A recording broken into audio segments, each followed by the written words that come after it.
Welcome to PA Timber Goose. Today's May 30th. Happy Memorial Day to our veterans. This video basically be about some of our family history and our veterans. Voices from the past.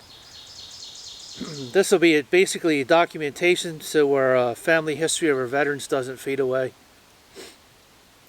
I have a little inchworm crawling up my leg. Doesn't know he's on YouTube. See if I get him to go up my finger. There he goes. Come on. There he goes. There's my little buddy. See him crawling up my finger? Lots of bugs today. This one's harmless. Put him on a leaf there. Basically, I'll share some stories from my dad's side of the family and my mom's side of the family. World War II, my dad's uncle, he was a tail gunner on a B-29. And they were out on a combat mission. Somewhere over Germany they got shot down and the whole crew bailed out. Luckily they didn't perish with the plane. Somehow they crawled out of that wreckage while it was on fire, spinning to the ground. And took all their gear off and they were hiding in a mud puddle. I guess they were laying flat in a mud puddle. So basically everybody on the plane made it out. And they were laying flat in a mud puddle. They covered themselves in mud. And one of the kids walking up and down the road saw him laying in the mud puddle, and he went and got the Germans, and they all ended up as a POW. He told my dad when he got out of the POW camp, he was so emaciated he couldn't even keep a slice of bread on his stomach. Everything came up. So he was in a hospital for a while till he could put some weight back on and eat some normal food. That was on my dad's side of the family. My dad got drafted, I'm not sure which year. When the oldest one of the family turned 18, he got drafted for 3 years, and he didn't see any actual combat. They actually got him at the end of the war, so it was in peacetime. Put him in artillery, and they sent him overseas. He did a lot of his training in France, and then ended up on the outskirts of Germany. Lost a lot of hearing during his time in the military.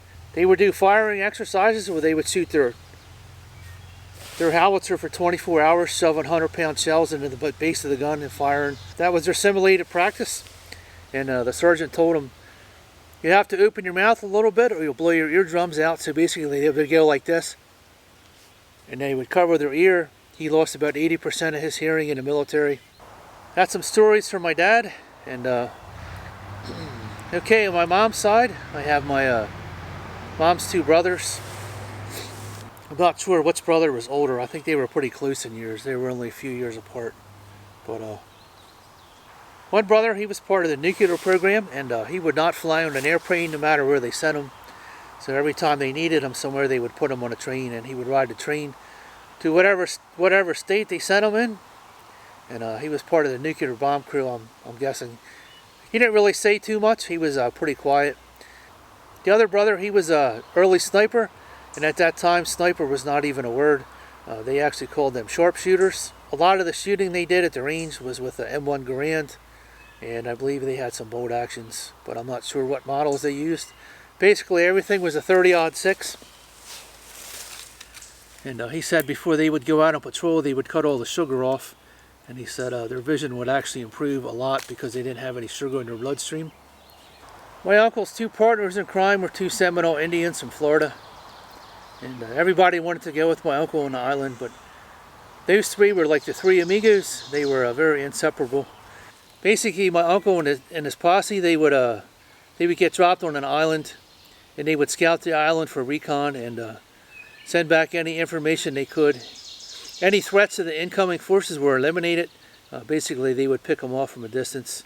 And unlike the troops today, sometimes they got close and personal. They would Something's walking around me again. It's probably a squirrel. Sometimes they would get really close and pull out the K-bar and eliminate the threat at a very close range, hand-to-hand combat. They were very brave like that. They would bring the fight to you and make it personal. That's what he did in the Pacific Theater. At one time he was in Italy, and they used to throw rocks at Mussolini's troops to try to pick a fight with him and get them started. They were very cocky, very invincible. After that, I believe